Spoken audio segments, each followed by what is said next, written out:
காகம், நரி மற்றும் ருசியான வடை. வணக்கம் அனைவருக்கும். இன்று நான் உங்களுக்கு ஒரு கதை சொல்ல போகிறேன்.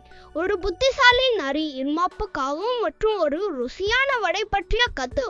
ஒரு கருணை நிறைந்த பாட்டியை நினைத்து பாருங்கள். அவர் சுற்றுட் மெதுவான பொன் நிற வடைகள் செய்து கொண்டிருந்தார். அந்த வடைகளின் மனம் ரொம்ப சுவையாக இருந்தது.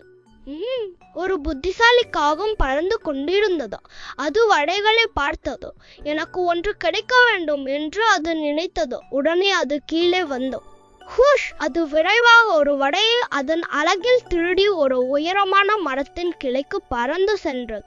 அப்போது ஒரு பசித்த நரி அங்கே நடந்து வந்தது. அது காகத்தையும் சுவையான வடையையும் பார்த்து அதன் வாயில் நீர் ஓடியது. அந்த வடை அதற்கு மிகவும் வேண்டும். ஆனால் அதை எப்படி பெறுவது?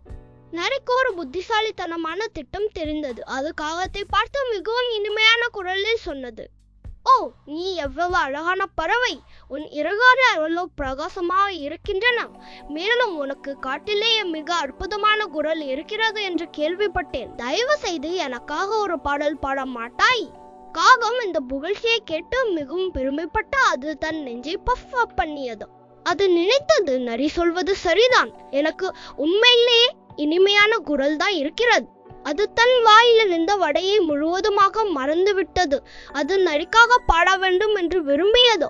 எனவே அது கா கா கா கா கா கா என்று பாட வாயை அகலமாக திறந்தோ. ஆனால் ஐயே! அது வாயை திறந்த தருணத்தில் வடை மரத்திலிருந்து கீழே கீழே கீழே கீழே விழுந்தது. மற்றும் ஸ்வூப்! விரைவான நரி வடையை பிடித்து கொண்டு அதன் வன்மையால் ஓடிவிட்டது. பாவம், அந்த காகும் வடையும் இல்லாமல், ஈரத்தில் பாடலும் இல்லாமல் கிளையில் தனியாக இருக்க நேர்ந்தது. கதையின் மோரல்: அப்படியானால் இந்த கதையிலிருந்து நாம் என்ன கற்றுக்கொள்கிறோம்? இதன் மோரல்: யாராவது உங்களை அதிகமாக மெச்சினால் எப்போதும் கவனமாக இருங்கள். பெருமை உங்களை முட்டாள்தனமான ஒன்றை செய்ய விடாதீர்கள். நன்றி. பாய் பாய்.